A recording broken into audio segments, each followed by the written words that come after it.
Shalom y bienvenidos a Vía Hafta Yisrael, una frase hebrea que significa amarás a Israel. Esperamos que se queden con nosotros, ya que nuestro maestro, el Dr. Baruch, nos compartirá una enseñanza expositiva de la Biblia. El Dr. Baruch es profesor titular del Instituto Sera Abraham, con sede en Israel. Aunque todos los cursos en el instituto se imparten en hebreo, el Dr. Baruch se complace en compartir esta enseñanza en inglés con doblaje al español. Para más información, visítenos en amarasaisrael.org o descargue nuestra aplicación móvil Mi Estudio Bíblico. Aquí está Baruch y la lección de hoy. Juan, en su primera epístola, ha escrito algunas cosas con respecto al anticristo.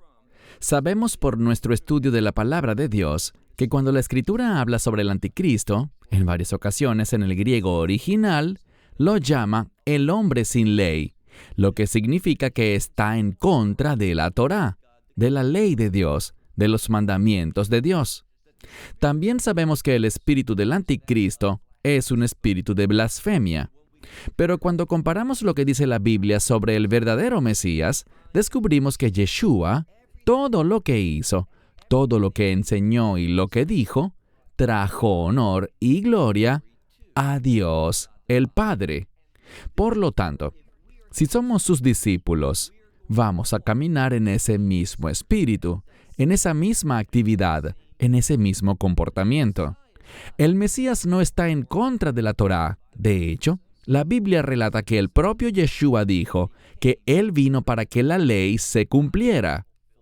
También dijo que la ley no será abolida hasta que el cielo y la tierra desaparezcan, lo que significa hasta que sea establecida la nueva Jerusalén.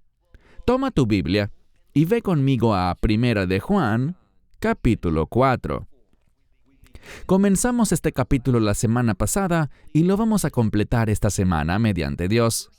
1 de Juan 4, desde el versículo 10. Juan estará hablando sobre el amor, y les he compartido en el estudio de 1 de Juan que el amor de Dios es, en efecto, la característica número 1 de la ley. Cuando seguimos sus instrucciones, sus mandamientos, estaremos demostrando amor a Dios y amor por los demás. Y Juan enfatizará esto en los versículos que estudiaremos en esta sección. Debemos recordar algo porque el amor es ciertamente algo fundamental en la Torá. Pablo, por ejemplo, en el libro de Gálatas, revela el pensamiento central de la Torá. Él resumió toda la ley, la palabra Torá simplemente significa ley, resumió toda la ley en una frase. Pablo dijo, déjenme resumirles todos los 613 mandamientos que se encuentran en los primeros 5 libros de la Biblia. ¿Y qué frase nos dejó? Viajafta, lareaja, camoja. Ama a tu prójimo como a ti mismo. Juan nos va a decir lo mismo, aunque él usará palabras diferentes. Él enfatizará que los verdaderos creyentes caminamos en amor y nos amamos unos a otros. Eso comienza amando a nuestros hermanos creyentes, pero también, tal como lo demostró el Mesías, la Biblia dice que Dios hizo algo. Él nos amó siendo aún pecadores. Por lo tanto, si queremos ser como Él, necesitamos amar a la gente que está incluso fuera de la fe. Queremos lo mejor de Dios para ellos, guiarlos a experimentar la voluntad de Dios. Por supuesto, eso comienza con el arrepentimiento y aceptar el Evangelio, y queremos ser una influencia para que eso ocurra. Pero en el estudio de hoy, vamos a ver el énfasis que Juan, en esta primera epístola, coloca en lo que yo llamaría un fundamento de la Torá: amarnos unos a otros. Dicho esto, toma tu Biblia y ve conmigo a 1 de Juan, capítulo 4. La primera epístola de Juan, capítulo 4, comenzando donde lo dejamos la semana pasada, en el versículo 10. Y voy a traducirlo en primera instancia de manera muy literal, según el orden de las palabras en el texto griego, y luego lo explicaremos un poco. Dice, en esto está el amor. Lo diré de nuevo. En esto está el amor. En español diríamos, el amor consiste en esto. Simplemente hablando sobre el amor verdadero, el amor que viene de Dios, para distinguirlo del amor según la perspectiva del mundo. Lo que piensan cuando escuchan el término amor. En realidad, a menos que conozcas los mandamientos de Dios, realmente no sabrás qué es el amor. Son los mandamientos de Dios los que nos enseñan nuestras responsabilidades hacia Dios y hacia los demás. Por nuestra cuenta, habría muchas cosas que no haríamos y no pensaríamos. Así que los mandamientos de Dios nos enseñan, revelan y manifiestan nuestras responsabilidades ante Dios y nuestras responsabilidades unos con otros. Por lo tanto, Él dice, el amor consiste en esto. Aquí nos está enseñando qué es realmente el amor verdadero, el amor bíblico, el amor que viene de Dios. Y dice, no que nosotros hayamos amado a Dios. La verdad del asunto es esta. Por nuestra cuenta, no sabemos cómo amar a Dios. No vemos un amor verdadero, un amor piadoso, un amor que agrade a Dios, en cómo la gente demuestra su amor por Dios, especialmente cuando miramos a los no creyentes. La única manera en que realmente podemos entender el amor de Dios no es a través de alguna otra religión o alguna otra doctrina, sino solo por lo que la Biblia revela concerniente al Evangelio. Y por eso leemos aquí, sino que Él nos amó a nosotros, no que nosotros hayamos amado a Dios. Así no comenzó a manifestarse, definirse ni demostrarse el amor, sino en cambio, en que Él nos amó a nosotros. Y cuando dice que Él nos amó, debemos entender uno de los matices importantes del tiempo verbal en el idioma griego. Si aplicáramos el entendimiento de los tiempos verbales en español a esto, significaría que Dios nos ha amado y punto. Se acabó. Él ha entregado su amor y está completo, terminado. Fin del asunto. Obviamente sabemos que eso no es lo que ocurrió. El término aquí, el aoristo para el tiempo pasado, en el idioma griego, habla sobre el amor en su totalidad, el amor a plenitud, amor demostrado completamente. Si quieres conocer el amor completamente, el amor en su totalidad, a plenitud, entonces podemos leer esto para entenderlo, y aquí hay un ejemplo. No que nosotros hayamos amado a Dios, sino que Él nos amó a nosotros. ¿Y cómo demostró ese amor? En que envió a su Hijo, y noten la siguiente palabra, a su Hijo en propiciación. Si estás usando una Biblia que dice expiación, consideraría seriamente dejar esa Biblia a un lado y buscar otra traducción, porque la palabra expiación implica simplemente una cobertura para ocultar el pecado. El beneficio de eso es que, en lugar de que el juicio de Dios venga, la expiación retrasa el juicio de Dios. Pero si se deja en esa condición, el juicio vendrá. Así que la expiación tiene algunos beneficios, pero es limitada. ¿Qué es mejor? Lo que vemos aquí, la propiciación. Esa palabra está estrechamente relacionada con otra palabra, y esa es redención. La redención es la paga de un precio para que el pecado sea tratado completamente, en su totalidad. Y no solo estará cubierto, sino que habrá sido removido. Ya no es parte de la ecuación, la conversación, la situación, la realidad. Ha sido eliminado, ha sido pagado, ha sido redimido. Eso es lo que significa la propiciación. Dios ha demostrado su amor para con nosotros porque se ha encargado perfecta y completamente, en su totalidad, del problema del pecado. ¿Y cómo lo hizo? Muy sencillo. Envió a su Hijo para que su Hijo fuera la propiciación por nuestro pecado. Aunque dice nuestro pecado, vamos a ver algo. Que la obra del Mesías fue suficiente para todos los pecados. Si eres parte de una congregación, un liderazgo, que enseña una expiación limitada, es decir, que la obra del Mesías en esa cruz, su obra de redención, esa propiciación, fue solo suficiente para cubrir los pecados y tratar con los pecados de aquellos que lo recibirían, eso es una falsa doctrina. La sangre del Mesías es suficiente para todos los pecados del mundo. Ciertamente los únicos que se beneficiarán de su obra son aquellos que crean en Él y reciban la verdad, que acepten el Evangelio. Pero su obra es suficiente, totalmente suficiente. El hecho de que alguien hable de una expiación limitada y use esa palabra expiación es altamente problemático. Eso demuestra que no entienden ni siquiera qué significa la expiación, así que me mantendría lejos de esas enseñanzas. Verso 11. Amados, así Dios nos ha amado. Está hablando con creyentes porque les dice amados.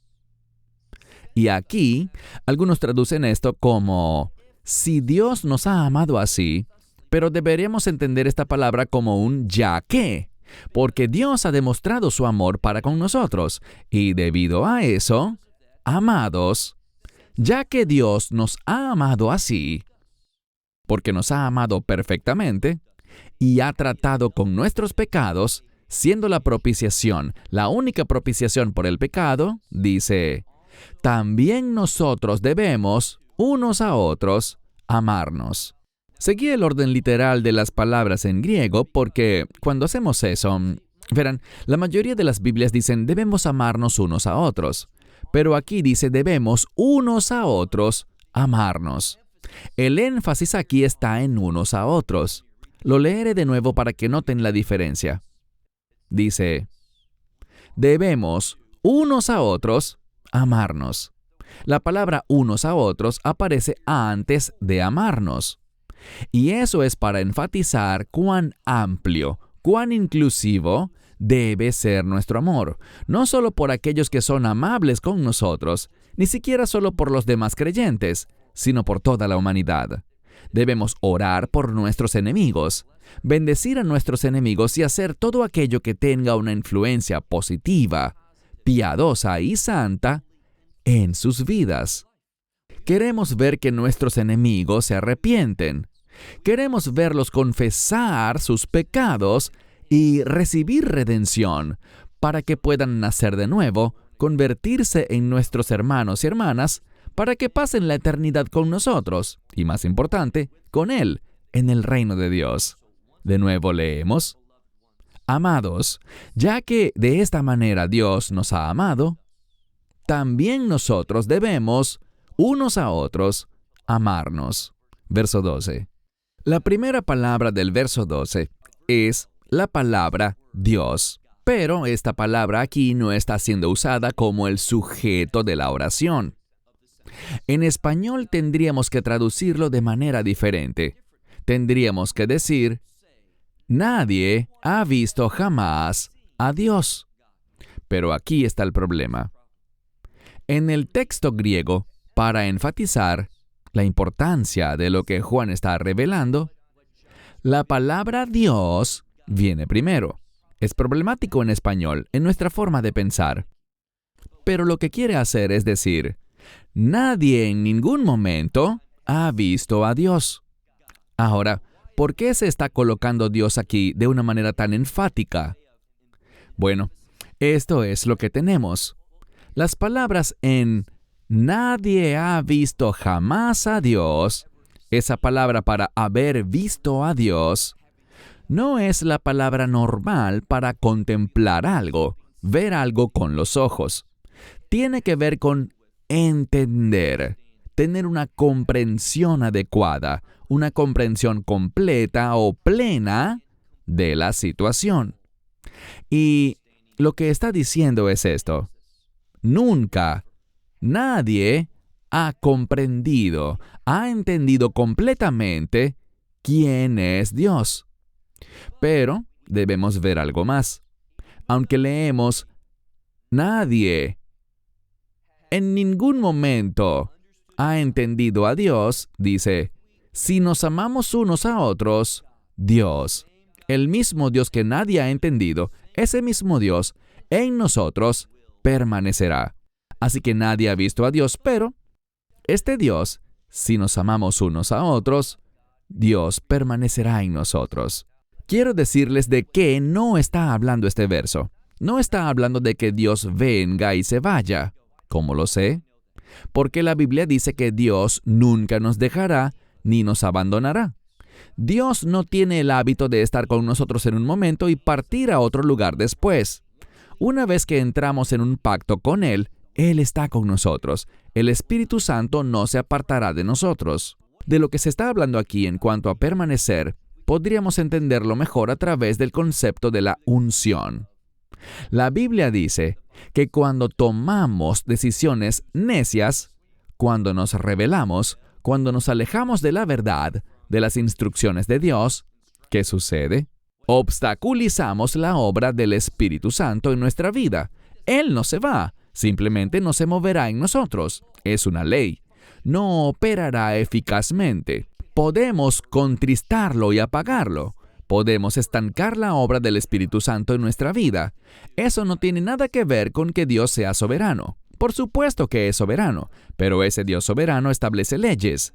Y cuando elijo neciamente, cuando me rebelo, cuando camino en una dirección alejada de la voluntad de Dios, eso traerá esa rebeldía, ese pecado, esa manera errónea de pensar, tendrá una reacción adversa en mi vida en relación con la unción, el poder y la provisión del Espíritu Santo.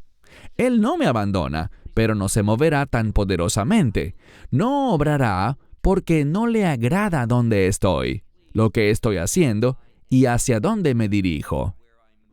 Así que, lo que está diciendo aquí es, si nos amamos unos a otros, Dios en nosotros permanece. Otras Biblias dirán habita, pero quiero señalar que esta palabra, en el idioma griego, es la palabra meno. Meno significa yo habito, yo permanezco. Y esta es una palabra importante que Juan utiliza para permanecer. Lo que esto significa es mantener los beneficios de una relación. No es que esa relación se rompa, simplemente dice que los beneficios de esa relación no serán experimentados ni aprovechados. Pero cuando Él habita y permanece en nosotros, entonces podemos esperar los beneficios de esa relación, el fruto de una relación con Dios. Dice, si nos amamos unos a otros, Dios en nosotros permanece, y su amor, y noten la siguiente frase, será perfeccionado en nosotros. Ahora, el amor de Dios es perfecto. El amor de Dios no cambia. El amor de Dios no tiene que ser perfeccionado. Siempre ha sido así. ¿Desde cuándo ha sido perfecto su amor? Nunca hubo un momento en el que su amor no haya sido perfecto. La pregunta es, ¿será que su perfecto amor obrará en nuestra vida de manera perfecta? Su amor es perfecto, pero ¿obrará ese amor perfecto en nuestra vida perfectamente? ¿Conforme a lo que Dios quiere que produzca? Y de nuevo, hay una condición. ¿Cuál será? Pues que nos amemos unos a otros, dice aquí. Y su amor, cuando nos amamos unos a otros, su amor será perfeccionado. Su amor ya es perfecto, pero la obra de su amor perfecto alcanzará sus resultados deseados en nosotros. De eso es de lo que está hablando aquí. Si quiero que el amor de Dios se manifieste de manera apropiada, perfecta, adecuada, esa es la intención, correctamente según la voluntad de Dios, entonces ese amor va a ser liberado. Su amor perfecto va a ser liberado en mí y a través de mí, y cumplirá su voluntad cuando camino en amor, cuando amo a los demás, tal como Él me amó a mí. Eso es lo que dice aquí, verso 13.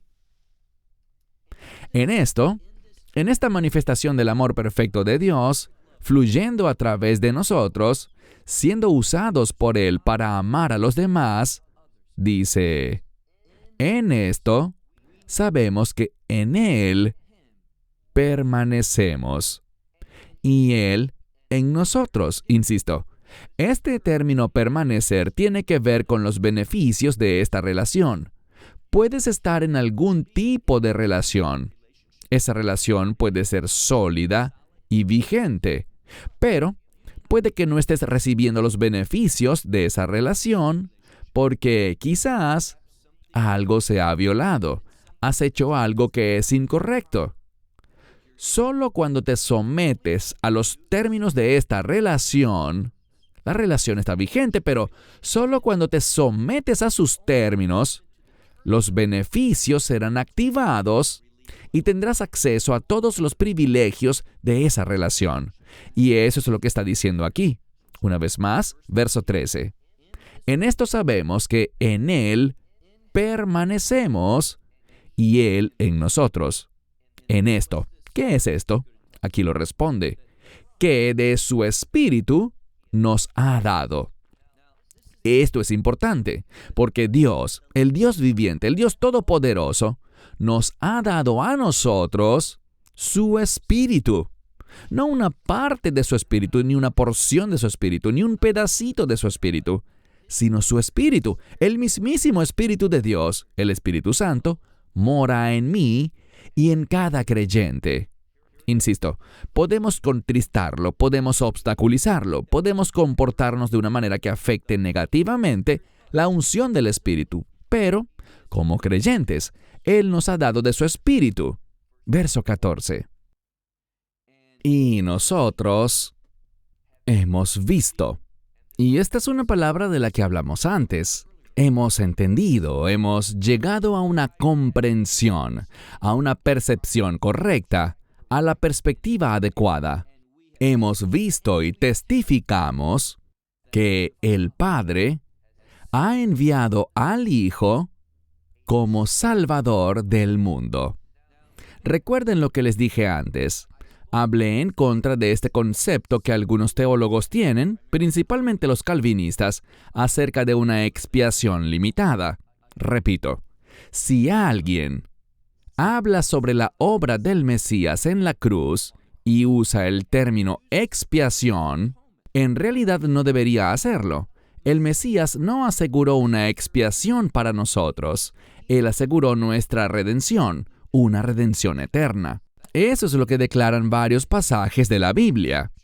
Por lo tanto, noten lo que dice la Escritura, que el Padre, estoy leyendo al final del verso 14, que el Padre ha enviado al Hijo, y la implicación es para ser Salvador, el único Salvador, ¿de qué? ¿De algunas personas? ¿De los elegidos del mundo? No, de todo el mundo. Él es el Salvador del mundo. Ahora bien, solamente porque el pago sea suficiente, completo, poderoso y amplio, no significa que todos en el mundo experimentaran la salvación. Él podría hacerlo si quisiera, pero Él estableció que la condición sea la fe, vinculada al mensaje del Evangelio. Que lo comprendas, que estés de acuerdo con Él y lo aceptes en tu vida. He hablado con muchas personas que dicen que entienden el Evangelio, y eso es genial, pero no quieren recibirlo. Ellos entienden lo que es el Evangelio y lo que significa. Que Dios envió a su Hijo al mundo, que su Hijo fue a la cruz, que esa muerte en la cruz, el derramamiento de su sangre, fue para nuestra redención, para el pago total del pecado, y que Dios confirmó esa obra, que fue suficiente, perfecta, aceptable para Dios el Padre, al resucitar a su Hijo de entre los muertos. Esa es la prueba de ello. Ellos dicen, yo lo entiendo, pero no quiero recibirlo.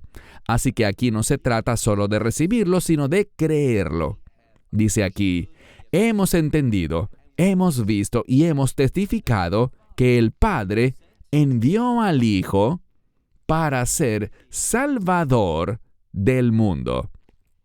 Y luego miren el verso 15. Aquí está la condición. Quien quiera que confiese Esto está en modo subjuntivo, que es el modo condicional. Y por eso cuando las personas hablan de teología, pero no conocen la gramática de las Escrituras, pueden ser llevados a una falsa doctrina. Debemos preguntar, ¿por qué es tan frecuente que cuando en la Biblia leemos sobre el Evangelio y sobre recibirlo, está escrito en modo subjuntivo? Y la razón de esto es porque es condicional. Está condicionado a lo que estamos leyendo. Quien quiera que confiese que Yeshua es el Hijo de Dios, este término Hijo de Dios es amplio, porque Hijo de Dios implica que Él es divino. Habla de su divinidad. Así que no basta con decir como lo hace el Islam. Bueno, este Jesús es el Cristo, es un Salvador, es esto, es aquello. Pero no creen que Él sea divino. Cualquiera que niegue la divinidad del Mesías no conoce el amor de Dios, no ha entendido adecuadamente quién es Dios y no comprende el amor que Dios ha provisto. Solo aquellos que confiesen que Yeshua es el Hijo de Dios, Dios en Él, en este que lo confiesa, Dios en Él, y vemos la misma palabra, permanece o habita. Es decir, éste conocerá los privilegios y beneficios de una relación de pacto. Puedes estar en una relación de pacto con Dios, pero debido a tu rebeldía, a tu falta de fe, a que has creído falsedades, no conocerás los beneficios ni experimentarás los privilegios de ese pacto. Luego dice al final del verso 15, y Él en Dios. Así que Dios permanece en nosotros y nosotros permanecemos en Dios. Como dice aquí, y Él en Dios. Verso 16. Y nosotros hemos conocido y creído. Esto significa que lo hemos conocido en el pasado, lo conocemos ahora y continuaremos conociéndolo. Nada cambiará nuestra perspectiva. Por lo tanto, lo conocimos y creímos en el pasado, lo creemos ahora y continuaremos creyéndolo. ¿Y a qué se refiere? Hemos conocido y hemos creído el amor que Dios tiene en nosotros. Me gustan los términos que Dios tiene en nosotros. No es que Dios simplemente nos ame desde la distancia, sino que ha puesto ese amor en nosotros. Es lo que dice la Escritura. Lo leeré de nuevo. Y hemos conocido en el pasado, presente y futuro. Hemos creído igualmente pasado, presente y futuro. El amor, este amor único, el amor de Dios, que Él tiene en nosotros. Segunda mitad del versículo 16. Dios es amor, y el que permanece en amor, en Dios permanece. Así que si quiero el beneficio de estar en una relación de pacto con Dios, depende de que yo camine en amor. Y nuevamente, como dijimos antes, eso me será enseñado a través del estudio de los mandamientos de Dios. ¿Somos salvos por los mandamientos? Definitivamente no. De hecho, Pablo enseña en Romanos que, para un no creyente, lo que la ley hace es dos cosas. Primero, manifiesta nuestra pecaminosidad. Dios dice, no hagas esto, y ese no hagas despierta, levanta, activa mi pecaminosidad. Sé que Dios dice que no lo haga, pero quiero hacerlo. Y a la vez, Dios dice, haz esto, y no quiero hacerlo. Eso demuestra nuestra rebeldía, nuestra desobediencia, nuestra pecaminosidad. Es lo primero que hace la ley. En segundo lugar, me dice que no puedo salvarme a mí mismo y necesito un Salvador porque la ley no puede salvar. En ningún lugar de la Escritura vemos que la ley sea un instrumento de salvación o justificación. Así que la Torá nos enseña nuestra necesidad de salvación. Eso es lo primero. La salvación sucede primero y luego la regeneración. La salvación nos conduce a convertirnos en una nueva criatura. Es falso, insisto, el calvinismo está equivocado cuando dice que la soberanía de Dios regenera a alguien, que Dios provoca que alguien se convierta en una nueva criatura y luego aceptará el Evangelio. Para ellos la persona se convierte primero en una nueva criatura para luego aceptar el Evangelio. Pero la Biblia dice cosas como esta. Si alguien está en el Mesías, es una nueva criatura. No dice que si alguien es una nueva criatura se verá a sí mismo convirtiéndose al Mesías. Es algo muy diferente y muy incorrecto. La salvación conduce a la regeneración. Sucede en el momento en que eres salvo. Allí es cuando la regeneración ocurre. Pero no es que la regeneración suceda primero y te lleve en algún momento posterior a confesar al Mesías. Eso es incorrecto. Por eso leemos en la segunda parte del versículo 16, Dios es amor, y el que permanece en amor, en Dios permanece, y Dios en él. Y por lo tanto, habla de un beneficio. Mira el versículo 17. En esto, dice, el amor es perfeccionado con nosotros. ¿Qué significa que el amor es perfeccionado? Esa misma palabra puede significar que alcanza o llega a la plenitud. Lo diré de nuevo. Esa misma palabra para perfeccionado significa que puede llegar a su condición adecuada, a su estado adecuado. Llega al final que Dios pretendía. Lo que encontramos es esto. El amor de Dios fue demostrado a través del Mesías, que es completamente Dios y completamente hombre a la vez. Entonces, era un hombre, el Mesías Yeshua, y por supuesto que siempre ha sido divino. Nunca hubo un momento en que no fuera divino, pero cuando la Biblia habla del Hijo del Hombre, lo presenta como un ejemplo para la humanidad. El amor de Dios fue manifestado a través de Yeshua, por lo que hizo en la carne, en su carne. Él nunca pecó. Por lo tanto, de la misma manera estamos llamados a vivir una vida. ¿Qué vida? La vida del Mesías. Él nos da su espíritu, como lo dice Juan en su Evangelio, para que el espíritu del Mesías esté en nosotros y podamos vivir su vida haciendo la obra que Él quiere que hagamos.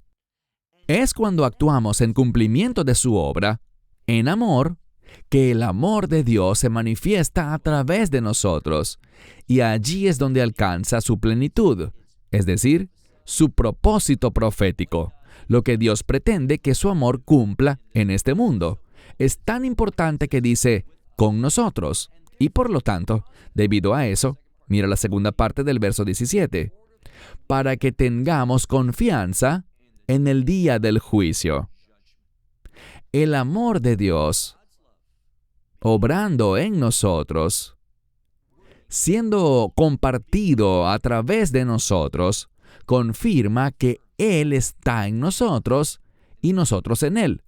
Y ese hecho nos da confianza para el día del juicio. Es muy importante que la Biblia hable con tanta frecuencia sobre el juicio. Y creo que debemos ser fieles a la Escritura. Si alguien que sea líder de una congregación, un maestro de la Biblia, al que la gente acude, entran a su congregación y él es el maestro principal. Si esta persona nunca habla de juicio, esa persona no está siendo fiel a la Escritura. Puede ser un individuo amable, puede tener buenas intenciones, pero no está caminando en fidelidad a la Escritura. No está enseñando lo que dice la palabra de Dios numerosas veces. Una vez más, hay un énfasis en la palabra de Dios sobre el juicio. Y es maravilloso saber que aquellos que caminan en amor, espero que esa sea tu condición, yo quiero que sea mi condición también y me esfuerzo por lograrlo. ¿Fallamos a veces? La verdad es que sí. Contristamos al Espíritu Santo, elegimos mal, no caminamos siempre en la verdad. A veces sucumbimos ante la mentira. Eso está mal, pero gracias a Dios por su misericordia. Mas cuando estamos en su voluntad, esa voluntad nos da, como dice aquí, confianza. Tendremos confianza en el día del juicio. Porque así como aquel es, y recuerden, Comentamos en estudios anteriores que el término aquel se refiere al Mesías. Algunas Biblias no lo traducen literalmente como aquel, sino que simplemente colocan él, pero literalmente dice aquel, para enfatizarlo. Esta palabra enfatiza lo que se está diciendo sobre él en este pasaje, y es que, así como aquel es, también nosotros seremos en este mundo. ¡Qué maravilloso! Así como aquel es, así como él es, nosotros seremos también en este mundo. Ese es nuestro objetivo. Eso es lo que Dios quiere que seamos, como su Hijo. ¿Nos volveremos divinos alguna vez? No lo haremos, pero podemos vivir en obediencia a la voluntad del Dios divino. Leamos ahora el versículo 18. El temor no está en el amor, así de simple. Cuando operamos en amor, no habrá temor en nuestra vida. ¡Qué principio tan importante para recordar! Al acercarnos a los últimos días, cuando habrá persecución, habrá odio contra los creyentes, y vemos que esto está sucediendo justo ahora en nuestros días. Por eso dice, el temor no está en el amor. Lo traduje según el orden literal de las palabras, aunque nosotros diríamos, en el amor no hay temor, sino que el amor perfecto, el amor en su forma original, como siempre ha debido ser, el amor perfecto echa afuera, el temor. Y de nuevo, el énfasis está en afuera. Nosotros diríamos simplemente el amor perfecto echa fuera el temor. Y el mensaje es este. El temor y el amor son incompatibles entre sí. No tienen lugar juntos. Cuando tenemos temor, nos falta amor. Cuando estamos en amor, no tenemos temor. Eso es lo que dice. Una vez más, verso 18. Temor no hay en el amor, sino que el amor perfecto echa fuera el temor. Porque el temor trae consigo, ¿qué? Un castigo. El temor acarrea un castigo. Y el que teme no ha sido perfeccionado en el amor. Aquel que teme no está experimentando la perfección del amor en su vida, el resultado que el amor de Dios está supuesto a producir en su vida. Verso 19. Lo amamos a Él, dice, que el amor no ha sido perfeccionado en las personas porque amemos a Dios, sino más bien porque Él nos amó a nosotros primero. Y de nuevo, en el texto griego la palabra primero es enfática, que su amor sea perfeccionado en nosotros. Esa posibilidad no sucede porque nosotros lo hayamos amado a Él, sino que en cambio ha sucedido porque Él primero nos amó. Y si alguien dijera, amo a Dios y a su hermano odia, bien, el subjuntivo se usa aquí porque es una situación hipotética. Podría ser la realidad de tu vida, de mi vida o de la vida de alguien más, pero simplemente está dando un ejemplo. Y nos dice algo en términos muy claros. Fíjate bien, una vez más, verso 20. Si alguien dijera que ama a Dios y a su hermano odia, ¿qué dice? Es un mentiroso. Esto es muy fácil de entender. Si tú dices, oh, amo a Dios, pero a mi hermano lo odio. Si dices que amas a Dios y odias a tu hermano, eres un mentiroso. La gente dirá, oye, no es amable que me llames mentiroso. Esa no es la voluntad de Dios. Bueno, aparentemente lo es. Si alguien está mintiendo, puedes decirlo, especialmente si se trata de un creyente que está equivocado acerca de la palabra de Dios. Y vemos esto con frecuencia. La Biblia usa términos duros. Este lenguaje que Juan está usando es bastante fuerte.